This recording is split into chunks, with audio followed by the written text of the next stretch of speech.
Peter. Yeah, hey, Red. Welcome back. We are at interview number 9. Wow. I'm surprised. Would you do us the honor of telling us the date? I'll try. It is October 1st, first day of October, 2025. And how are you doing today? Good, thanks. Many things going on. So, a little bit tired, but looking forward to my trip tomorrow, which will be to Oman. Just returned from South Korea. I'd never been really in that part of the world before. I'd been to China once. And the people were so friendly, especially because we spent time in Jeju Island. That has a very interesting history. And the people have really risen from the challenges that they faced in previous generations and the current one too, to become really a close-knit community. And once they welcomed us, they were like best friends. They were really wonderful. Big highlight for me was painting with 3 other artists in one of the Ramsar wetlands, which are wetlands of international importance. So as you know, I like to paint horizontally and infuse the energy from myself, but also my surroundings, and provide that opportunity for that to show up into the media itself. And this seemed to happen, and there were children around from the local community and local community members. It was amazing. It was a great experience. And then that was added to the exhibition that took place a couple of days later. The food was amazing. The other artists from, I think, 13 countries were there. There were some professors of fine arts from Seoul that were there. Some very high-level politicians showed up, but nobody really wore their status in any way. They were just very friendly, very kind. They were very actively involved. It was really a lot of fun. It's full of memories for me. It took me, and I'm still processing the experience. I'm still processing. I've never had to process so much of my life, actually, from all the experiences. And I'm looking forward to going back because the plan is it's going to be an annual festival. Wow, that's amazing. And what was your favorite thing about seeing Jeju Island? Favorite thing? I think it was the combination of being with the people in the Ramsar site. So we were in the middle of nature. It was drizzling out, so it was a bit wet, which to me was perfect for what I'm painting. And just having all the people around and interacting with them as I painted, that feeling was really special. It was really something else. I love being in nature, so. Yeah, was it anything to do with your job, as in environmental stuff? Well, yeah, the themes actually were about sustainability. It was called Jeju for Art Festival, for Earth Festival. So it was all about nature, and it was about how people interact and support and get supported by nature. So one of the people that was there, her lineage are the lady divers that dive deep into the ocean, hold their breath, free diving for 5 to 10 minutes. They can do this while they're searching for scallops. So she was with us every day. Amazing. Just so calm and happy on the outside, but the strength that they have on the inside. Very resourceful people too. Like the restaurant that she owned with her husband was built entirely but from upcycled materials, and it was beautiful. He's a carpenter, and these kind of things were every day. We hugged a lot, we sang, we learned some omlak, which is their local cheers, and that really is saying prosperity, blessings, food. They would say this to their children, even when there wasn't much food, to say, look, let's be thankful and grateful for the few blessings that we have, and they do it in a happy way. So many really interesting things. It's really a tight-knit community, and they have a youth association, and you can be 50 years old and considered part of this youth association. 50,000 members strong, and they're a voluntary group to support and help each other. It was amazing. So the president of that association, Mr. Hong, he was with us every day. He was the main sponsor for the event. He was so helpful in so many ways, and you don't see this very often. Actually, I'm trying to remember the last time I actually experienced something like this. It was fantastic. Well, it sounds like it was a perfect trip for you, and you were the perfect person for the trip, if you know what I mean. Yeah, thank you. It was a nice mix, actually. It really was nice. And Jessica and Will, who were the 2 organizers and directors of the event, They went, as I was hoping somebody might, and they're in the Mondia cult, which is the UNESCO World Cultural Heritage Congress taking place in Barcelona, Spain now. So they went there because a big part of this event in Jeju Island was about culture. And UNESCO understands the relationship between biodiversity and cultural diversity, I think, better than any other organization. So they're there. And then Jessica is going to join me at the IUCN, International Union for the Conservation of Nature Congress, which is taking place in Abu Dhabi in about 10 days' time. So I'll be speaking at that, but there's going to be a delegation I've seen already on the program from Jeju Island, so I want to connect with them.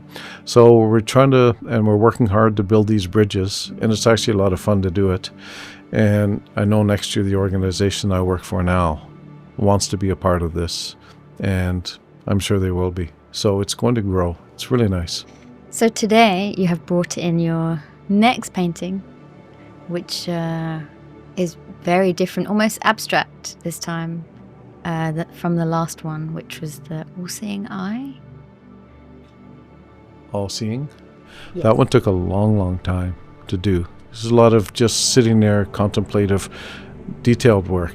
This one, actually, I think from start to finish, it took me about an hour. And what is this painting about? Well, as usual, I didn't know at first, but I think it was the same day I actually started the painting. I got a call from somebody that I'd met maybe 2 months earlier, so I didn't know her that well. She's another artist, and she said, "Peter, I need your help." She said, "I need you to pray for me." And I said, "Oh, why?" She said, "Well, I'm going into the hospital tomorrow. I'm having surgery to have a benign tumor removed from my spine." She said, "I'm terrified." And I said, "Well, I don't really pray, but I had a feeling to paint, and I'll think about you as I'm painting." And she goes, "Okay, thank you." And so maybe within half an hour, as had been my plan, I started to paint. And I worked very fast. This is all acrylic paint, but from different manufacturers. Some of it, like in the background, I treated it almost like watercolor. So I watered it very heavily, and I really let it flow, and I let it go where it wanted to. And very interesting little subtle shapes showed up in the background. And when I did the tree, which you can see on the right-hand side, I'd never even contemplated doing a tree like this before in my life. I decided that there was going to be no leaves. And in the end, with all the colors going up the way I did in a stripe, I just put the paint on the canvas, and then I used a particular implement just to move the paint in where you see it now, in very quickly, very smooth, long strokes to get it up to where it shows.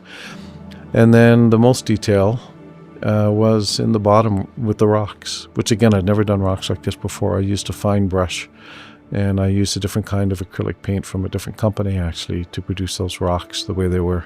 Again, why I planned it and decided to do the rocks that way, I can't explain to you. And same with the tree. And in the end, when I looked at it, I said, it looks like stitches and somebody's had surgery. And I said, it also looks like a spine in a way to me, straight pretty much, and then the way the branches go out could be a stylized kind of vertebrae. 10 minutes after I finished the painting, I said, okay, I'm done. I cleaned up. I was sitting there and I flipped open Facebook, and there was a notice for me, one of those general ones saying, 10 trees you should see in your lifetime if you ever get the chance. And of course, because I'm into nature and spent a lot of time in the forests of Canada, I thought, yeah, well, let me check this out. And as I'm flipping through, there's a tree called the rainbow eucalyptus. And I went, wow, this is unbelievable. I actually zoomed in on it, and the bark and the look and the color was the same, almost identical to what I just painted. I'd never heard of this tree before. It grows in Hawaii, maybe it occurs in other places now. It was unbelievable. I was stunned. And so what I did was, this must have some kind of meaning, because I'm starting to learn these things happen. So I checked with Google, what's the meaning behind rainbow eucalyptus, spiritual meaning? And the message I got, and that's why I've titled this painting Rainbow Warriors. I called it Healing before. It said, when the rainbow warriors appear, healing is on the way. And I thought, this is perfect. This is exactly what my friend needed, and for me to get this message. So I knew she would be fine. So I sent an image of the painting to her. I didn't know when she'd be able to have a look at it. So a few days later, I heard from her. And she said, thank you so much, Peter. She said, this really means a lot for me. Thank you for doing this. There was a pause, and she goes, by the way, did you know that my profile picture for over 1 year was the rainbow eucalyptus? And I went, oh my God, I'd never even heard of this tree. And of course, I only met you a couple of months ago, so there's no way I could have known that. It was one of these really mystical, magical paintings for me. And there's even more to the story, because it became my wallpaper on my phone. And maybe a few months later, I was sitting at a meeting at the office, and I had my phone sitting there, and the person opposite me could see the wallpaper. He's a medical doctor, and he goes, oh, what's that? I said, oh, it's highlight from one of my paintings, just a part of it. So it was the rocks and the tree. You couldn't see most of the rest of it. Can I have a look at it? And I said, sure. He goes, wow, that's very interesting. And he said, these are rocks. And I said, yes. And he said, well, that's very interesting how you've done that. I said, oh yeah, well, thank you. And he wasn't communicating when he meant to. And he said, well, the reason why it's interesting for me, because it looks like human brain tissue. And I said, really? And he goes, yeah, let me have a closer look. So he zooms in, and he goes, yeah, this is exactly what human brain tissue looks like. And I said, you're kidding. That's unbelievable. So what I had actually painted without realizing it, based upon what my friend had told me, was the spinal column and connected to the brain, of course, upside down. I had done all this without knowing it, and all this information just flowed to me as I'm doing this painting in about an hour. It was very fast. It was such a cool experience. It was one of those ones where I really started to understand that there is a real strong flow of energy, and if you can allow it just to flow through you without spending too much time processing, wondering, questioning, and just go for it, it's amazing what shows up. And again, this took an hour. I didn't hesitate when it came to all these crazy colors I was putting for the main stem and the branches of the tree. I just did it. And for it to show up and to give that kind of message was phenomenal for me. It's amazing. It's one of my favorite paintings because of that, because I learned a lot. And the lady now, is she okay? She's in Canada, actually. We communicate once in a while, not very often. But from the surgery, she recovered perfectly. There was no issues, which was really good. So, yeah, it was... now that you're describing the painting, I'm now thinking back to when I was actually doing it, because I can remember when I was doing it. And what year was this? 2015. So I hadn't been in Dubai very long. I'm not sure the month, but my guess is it probably was maybe July or August, something like this in 2015. But yeah, the choice of like the background being kind of a shimmering blue. This is from the supplier that I use. It's the only one I know of that it produces this kind of acrylic paint that has kind of like an abalone kind of quality to it when it dries. Yeah, it almost looks like silk, like shot silk. Yeah, it's a really spectacular paint that they produce. And would you mind sharing the company name? Sure. It's called Tri Arts. Tri Arts. Manufactured in Kingston, Ontario. I've been through their factory twice in Kingston. Very, very high quality control process they use. They're very sustainable. They recycle and reuse all the material as much as possible, the plastic, things like this. They're very careful about the mixing of their paints, the materials. They don't throw any of the chemicals, whatever they might have, down the drain, anything like this. It's an amazing operation. And I guess you can say it's a family business. And yeah, I love going in there because they often have new products. I don't know how, with the economy and competition, how they're doing, but they expand it quite well for a while, and things, ebb and flow. So I'm hoping, because when I go to Amman tomorrow, one of my artist friends, I had given her a bottle of the orange equivalent. It's like an iridescent paint. And she finally used it, and she said she loves it. She said it's fantastic. She said you have to bring this here to Oman. This will be extremely popular, or UAE. Yeah, I was going to ask, is it here in this region? I actually communicated with them 8 or 9 years ago about starting to bring it here and starting to retail it. And it was just, I had too many other things going on to even think about it, but I think I'm going to rethink it, because they have some other paints too that are really cool, these oxide paints. They're the company that originally produced the paint, for drive-in theaters, movie theaters, when you see a highly reflective, high-resolution surface when you're watching a movie, they produce that paint. So it was around the world. Wow, so they're real specialists in paint. It has crystals in it, and this is what gives the paint this quality. Like healing crystals for ladies' spine? Maybe, yeah, I don't know. I'd have to check. I'm stretching now too far. But it's an interesting idea, yeah. though, that.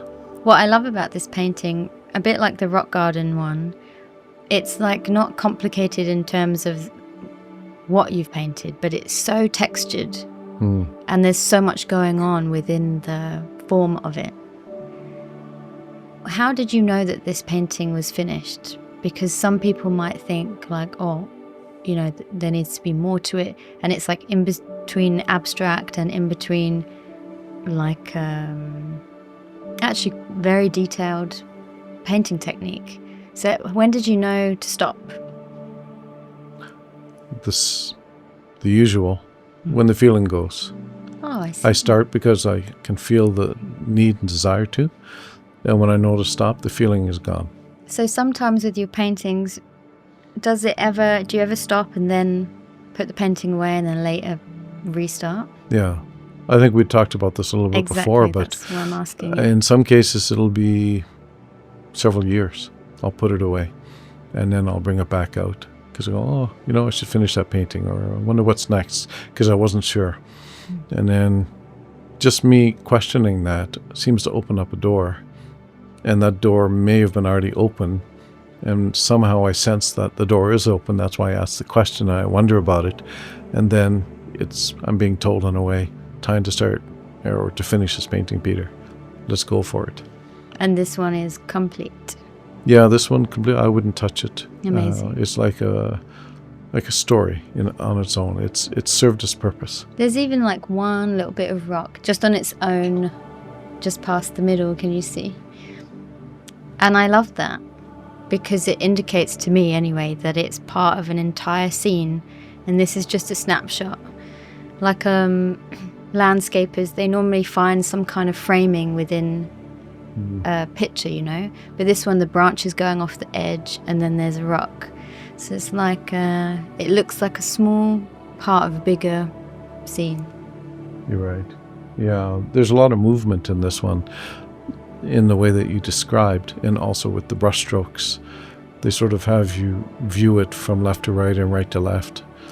And you can almost, when I look at it again, you can almost hear the water, coming up along the shore, this kind of thing. I remember feeling and sensing this when I was painting. And it's this notion again about how do you capture visually all the things that you sensed when you were there, hearing, tasting, smelling, touching, all these things, and to be able to communicate that visually. And you can see that you took time doing the tree, like all the little strands and the rocks, or the brain, like you can tell that you took time, like a tree would grow, this flowing movement, and doing all these little streaks and tangents and nerves, whereas the background is a wash. It literally is the washing sea and the blowing wind and the sky.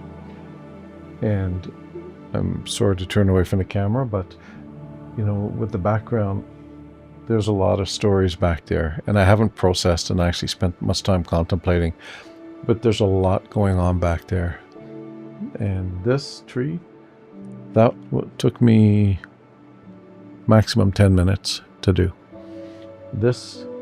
The rocks, probably took me 2/3 of the time to finish the painting. That was the most detailed part. I'm just looking up the rainbow eucalyptus tree. Okay. That's so cool. Wow, these are amazing. Aren't they incredible trees? Yeah. They don't look real. They look like a fantasy. Yeah. Amazing. And when you think about, like when people talk about parallel universes or other realms, and is this one of these kind of crossovers from another realm because it's so fantastic compared to what we normally see? Is this a little bit of a entry point for us to sort of understand that there's a lot more than what we conventionally see or experience? Yeah, and I love the way that you were introduced to a new tree that you didn't know about by drawing a picture. Yeah. And nobody would draw a tree like that. So, I would. Yeah, of course you did. But without leaves and the branches going like straight out to the side. And I did that consciously. I remember consciously saying, I will not put leaves on this tree. And I remember saying to myself, without thinking about it in terms of being stitches or like resembling surgery, I'm going to put the branches out straight like this. Yeah. I don't know, other than that I decided this, but the rationale behind it, nothing specific. I just decided on that. I'll do it this way. It's lovely. It's one of those few instances actually when I am consciously painting, like 80% me when it came to that point. The certainty of that decision to paint the tree the way I did maybe was 80% the other influences that were happening with me. But once that decision was taken by me, I owned it. Would you ever start art classes here? Maybe at some point, but I think it would have to be something that's part of a whole practice. It's a lot of it has to do with emotional, psychological, spiritual for sure elements. And so if there's that kind of environment there, if people are ready and prepared, maybe with gongs, maybe with singing bowls and tuning forks and the right kind of music, with a little bit of meditation, which was part of the way I learned when I was in Oman. All these factors really contributed to that kind of state of being. And when you're in a group and you have that music playing and you do that meditation on a particular theme for like 5 to 10 minutes, this creates a kind of a network of energy that's shared amongst all the people. And with practice, that becomes stronger. And that same kind of ability to be able to connect that way and stay connected and use that to influence and guide your painting, that can be done solitarily as well, because you can go into nature and allow it to happen. And the energy of nature, which is what happened on Jeju Island really to a large extent. I could feel the influence of nature. And as the rain was falling, I never thought of it as a problem. I actually looked forward to it because, as I described to the people that were there, I said, each drop is a bit of information. And that information, that energy is being put onto the canvas and it's going to be embedded and incorporated into whatever the final result is. So this is very important for me. And then when you go to solitary, and I think now that I'm thinking about it, now that you've asked the question, why no longer the group and just individually for a large extent? It's because you become more, at least I became more tuned in and connected to a level and a consciousness that goes beyond what you see in a material sense. And as that information, as that energy started to feed me, so to speak, as I connected with that, that's what I was using to a large extent to channel. I was channeling whatever they were communicating to me on the canvas. So it was still a co-creation, but not with the people around me that I could see, but with other energies, conscious energies. So when you were in the groups and you all painted, did people paint similar things to you? Sometimes. Sometimes the colors were surprisingly similar. Mine might look like a scene that a human being could relate to without any instruments. Somebody else would have similar forms and colors, but it looked cosmic. Look, you need a telescope to be able to see it. Others look microscopic, and you would need a microscope to see it. But other than that practical element and the scale difference, very similar. And even when we talked about our paintings at the end of the sessions, some of the people referred to the influences they had when they were painting it were very similar to my influences. Like one said, I dreamt about this the night before. I said, oh, that's interesting because this is what was going on for me. And the story was very similar, actually. And this, because we had painted now in these groups, let's say for a number of weeks or a number of months, I was familiar with them. So it wasn't like they were strangers. I was comfortable with them. So it was much easier to connect and to connect more strongly. So even before we would show up, we were already connecting to each other. I would love to know which painting was the first that you painted on your own. I mean, some of the ones I did in Oman, I painted on my own. Matter of fact, the very first one I did on my own. Right, okay. From the rock garden, the combined one. So you do have a very, and sorry, I'm going to label it style, you do have a strong technique and style of how you form your paintings. Even though a lot of them are different, there is a similar theme of how you create, which I find fascinating. Yeah, you're right. Again, it would take others to tell me what my style is. But like I think I've said in other conversations we've had, people can usually tell that this is a painting that I did. They recognize certain qualities about it. And they tell me sometimes, or otherwise, they said, you did this one, right? And I said, yes. And they said, I thought so, even though it looks very different from other things that I've done. So somehow they're able to see this. And as you said when I first arrived, you said you saw the picture that I sent you on the phone, but it wasn't until you saw it in person that you went, oh, okay, now I get it. Now, yeah, much nicer. It looks very flat on a picture, but when you see it 3D, like even here, you can't see what we can see with our actual eyes. Yeah. But it's amazing, the texture. And the thing about it, thank you, is, again, it gets back to the energy from the painting itself. You don't get that if you're looking at it on a phone or something like this. So the consistency, I suppose, in one sense, is not necessarily about style. It's about my energy and the way that the process that I follow to create the paintings, my energy is in that painting. And so this is in part what you're experiencing, I believe, is my energy. So it doesn't matter how I did it. Imagine how many artists have lost that feeling of people taking pictures of their art and putting it in magazines, like yours, for example. Yeah. Some of the photos of yours, especially the darker ones, that depth doesn't come out in a photo. So when it's in a glossy magazine, it kind of loses half of its magic until you see it. Like the painting you have as your screensaver is like, when I'm a millionaire, I hope to try and buy it off you. I love... Did you say millionaire or billionaire? Millionaire. Because if you said billionaire, you could do it. Yeah. Billionaire? Oh, okay, nice. How much?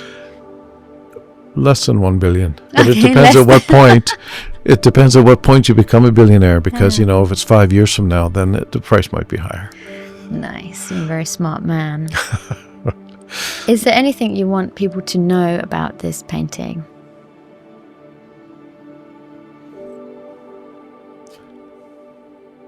Well, one, I love it a lot. Two, it was one of the most revealing paintings to me. It, like I said before, I think I have 400 something, 450, I have to count precisely, paintings. But this is one of the ones where it really stands out for me in terms of what I learned, the experiences that I had. All of them have something, some quality, but this one, especially because I did it so quickly, it told me just how much faith and trust and just going by what you're feeling and sensing without overthinking what can happen when you do that. If you just let go, then trust yourself, trust the universe, trust God. It's limitless what you can do. And I think, as I was describing in the last time, this whole process of sort of figuring out who I am and what my place is in the universe and on this planet. It's been a gradual, step-by-step process, really accompanied by many little miracles. And this painting represents to me one of those miracles that's unexplainable, other than to use maybe unscientific kind of reasoning, but it's undeniable as well. So be yourself. This goes right back to me about people being taught how to paint, about children especially, when they're being formed into these boxes and when they're being taught to behave and act and do art or whatever it is in a certain way. There's a need to have a balance, of course. You need to fit into society, but to be able to have that kind of freedom to be able to develop and learn who you are, I think is really important. And those people, I think, that struggle a lot emotionally, that have issues where they're a little bit marginalized in society, those are the people that were really forced, I think, in a way that just didn't match their soul. And so they're doing their best to fit into a place that they don't really fit. And if they were given the freedom when they were younger especially, we could see a completely different person, and we could see a different planet. We could see a kind of diversity that when you read people that are have had near-death experiences and just the wonder, they said, I don't even have words to describe what I saw when I was in my near-death experience. I saw colors and experienced things. I don't know how to tell you what it is. We could have that, I believe, here on Earth right now, if everybody had the opportunity to really blossom and bloom the way they could to their maximum potential, even to 50% of their potential. I think as well, with different mediums and practices of art, painting is one of the most malleable, as in any age can do it. You can go fast, you can go slow, you can go colourful, you can go monochrome. There's no other art discipline I know where you can have so much freedom upon a canvas. Like if you're sculpting, you have to plan and you have to add bits by bit and you can't be quick. Do you know what I mean? And the material has to be right. If it's things like woodwork, you have to get your angles right. You can't just guess a corner. You get what I mean? Yes. Whereas painting is accessible to everyone, and you can create any look you want on a canvas, even if it's a black canvas or a long panel. It's the most diverse material, I think. Not only that, getting back to the energy element, with wood, it's very difficult to get your energy into the wood or into the material that you're sculpting. It's maybe even impossible, I don't know. That's interesting. But when you have a liquid like paint, it's very quickly there. I mean, Dr. Emoto again demonstrated that so well, about how thoughts and feelings can influence water, the structure of water, how it actually forms. And you're saying in general, like any liquid? For me, it's been any liquid. So if that's liquid, imagine what we can do with plasma or air. So that's even more so. That's even more so. Now, plasma and ether, to think about it in that way, this is where you really, I think, have to suspend your five senses. You have to really sort of put them off to the side somehow to enable this much more subtle, to our five senses, energy to be able to express itself through you.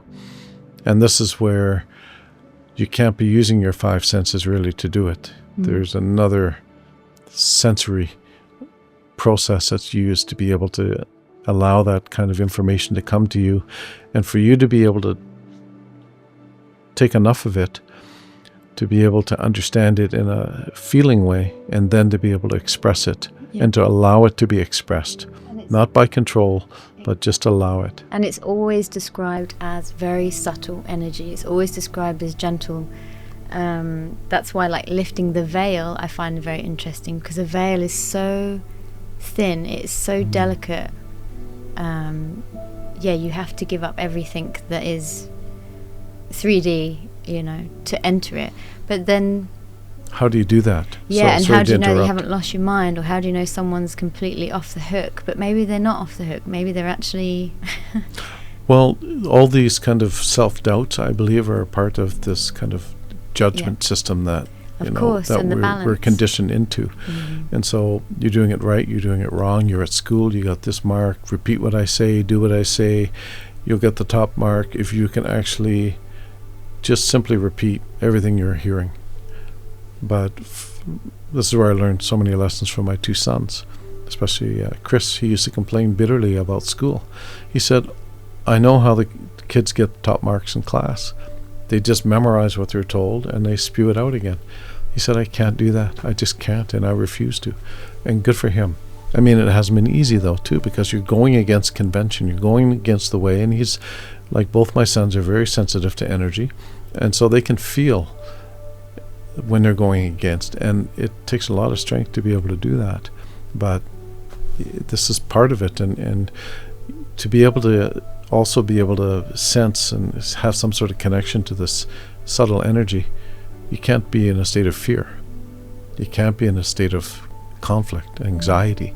All this just creates snow, interference, Yeah, exactly. and Yes. that energy simply can't reach you. And that's why, for example, it's been 25 years since I watched the news, maybe. And this helped a lot because I wasn't feeding myself this kind of fear-driven energy all the time. I got rid of it. Or anguish over what's happening to someone. Yeah. Even though you do have compassion, there's not much we can do apart from preserve ourselves to have the strength Yes. to deal with things that are going to come our way eventually, I believe. Possibly, yes. And you're right. If you can't do anything about it, what's the point fretting about it to a large extent? Some things maybe you can. And the way that you can make a difference, again, I think about Dr. Emoto and others, is if you can be an anchor of peace and love and joy in your small, let's say, material space. I've also experienced, and lots of examples, it goes completely around the planet. It goes completely instantaneous. And you hear about physics now with entanglement and instantaneous responses of otherwise not thought to be connected molecules or atoms. The same thing with us. I remember thinking, if we had a no news day where there was no news around the world, just one day, 24 hours, I would be curious what would happen. And I know that would never happen, or I feel it wouldn't, because those that want people to be in that state of fear, because it's disempowering. When you're feeling that you're in survival mode all the time and that the threat is just outside your door or now inside of you because you may have a virus of some sort or whatever, the fact, or maybe you got cancer again inside of you, then they got you. Then, please save me is the mentality. It's just, and this is what this is what Has happening. been happening, yeah. But if you can step away from that, you can then start to find out who you are, and then you can start to actually activate and then shine your light. Yeah, and And for become me, it was resilient, as in know how to deal with it. Yeah. And it's not like you become, because I'm a very sensitive person, it's not like I become hardened. It's even the opposite. I become more sensing in a way, but in a different kind of way. And painting is really the gateway for me, the means by which I was able to actually explore this on my own. That's why I don't need to paint in groups as much. I can do it on my own, explore and wonder, and no judgment as well. I mean, I do exhibit, and I get opportunities to exhibit, but I don't worry about judgment. I don't worry about what other people think. And of course, being a little bit older when I started helps too, because I was a little bit more set in terms of who I am, what I wanted to do. And I'd already taken the big step where I thought, my God, people are going to be saying so many things about me because I left Canada, my family's still there, and what are you doing moving to the other side of the planet? Well, I did it. And here I am, and things are going fine as far as I can tell. So, it's one of those, take a chance, just explore. Again, that was feeling based. Opportunities came up, and I followed it. And you naturally, by being how you are, like you're living proof of when you're staying centered and you're true to yourself and you're minding your own business in a lot of ways, you're actually helping more people than channeling your energy into one direction for one cause. You're actually helping different causes and other people by living your example of being Peter, you know. So you're actually touching more lives, not like you're a surgeon or anything. Well, you are in this painting, but it's like people just being around you, and lots of people have said it to you, and I've seen them say it to you, and I also say it to you. When people are around you, they're instantly calm and they feel like they can relax and everything's all right. And even for someone to have that in their day, even if it's 5 minutes meeting you, it sticks with them. You know what I mean? It's a longer stick. It's not a fast sell of like, hey, look at this flashy thing, blah blah blah. People are like, oh, that's pretty, and then they forget about it in 5 minutes. Like a neon bulb versus seeing the moonlight. Exactly. It's the feeling of it, and it stays with you, and people want that, and they can have it by focusing on themselves, because that's who we are, I believe. And there's not a lot of work in it, but thank you very much for all those words that you shared with me. Well, and you know, I'm starting to accept it more, because it's a little bit humbling when people say this.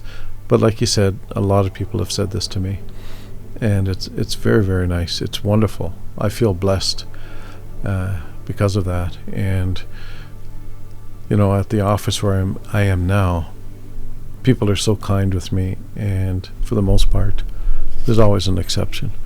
There's always one. Yeah. Just a little test, just a little reminder, you know. But no, as you say, Rome wasn't built overnight. It's one step at a time, and it's not like a lot of work. I do things primarily because it feels good to do it. So, and I don't, fortunately, worry about what people think to a large extent. And my friends, like I think I mentioned before, very similar. Like Vlad, who's coming tomorrow. I mean, I don't know if he wants me to talk about him, but I'm going to briefly. He's a surgeon, eye surgeon, ophthalmology, professor at a university in Canada, professor at a university as well in Prague. He just finished organizing, it took him about 5 years, a major international ophthalmology conference that took place in Prague. So he's very, very successful, very, very amazing what he's achieved in his life. He's writing a book. I think he's doing another PhD in some field. It's unbelievable. But you would have no idea if you met him on a plane. Like some people that I've heard about have met him on the plane, like this biker. Maybe I talked about him online before. Maybe we should get him on next week. I'd love it if we can, because I remember we talked about it and he wasn't sure. Let's see if we can get him on there, because the one plane ride that he took, the guy at the end said, by the way, I forgot to ask him, the guy was a biker, Harley Davidson, the whole thing, from some gang, and they had a ball together on the plane. And when Vlad told him, I teach medicine, the guy wouldn't believe him. He said, I don't believe you, sorry, stop lying. And this guy's big, and Vlad almost changed his mind just to protect himself. Oh, that's so funny. But you know, this is kind of nice. So you don't have to be what you do, or you don't have to seem to be a certain way because of what you do. And I have enough friends like this, and at the office it's very similar. There's some fantastic Emiratis that I work with, very, very unique in their ways, and unshy but very passionate, and they just express it. It's really nice. It's really, really nice to be with people like this. And that's why I feel there's a lot of hope. There's a lot of hope. Don't fear AI, for example, but just think of yourself and think about how growing yourself. Don't worry about being judged, because you know, you live and enjoy life. Forget about the judgment part of it. Just enjoy and explore. Before you know it, when it comes to art, you could be creating something really, really special. Don't worry about selling. It's the tone as well of it. Is like, think about yourself. You know, some people will be like, oh, so I should be selfish. Be mindful of yourself, and you're basically cultivating yourself more to become a more valuable person to yourself and then to others. From the outside, yes, I don't even think about that, though. It just kind of happens. For me, it's mostly about wonder and curiosity. Exactly. I wonder what happens if I do this. It's the tone of it, because there's a lot of people that have been like, oh, he's selfish and he just does things for himself. Do you get what I mean? Mm-hmm. But your tone of it, of how you do it, is you're very caring and you do a lot for people, but you don't even have to think about that. It just is naturally what a human does, and I don't think people get that. I think they think that human nature is aggressive and selfish. It certainly can be when you're in that state of scarcity. Exactly. And especially if you're controlled by the male side or the masculine energy, you certainly become that way. I mean, I certainly see that with the cats that show up at my door every morning. There must be now 8 to 10 that show up. Some of them are quite demanding, aggressive, and I actually talk to them. And many times they stop, they sit, and they're just either saying silently, please stop talking so I can start eating, or they're actually listening. I'm not sure which is which. Both are good options. Yeah. Either way. They keep coming back, so something's working. It might be just the cat food. I don't know. Again, Peter, thank you so much, and we'll see you next time. Yeah, okay. Thanks, Red.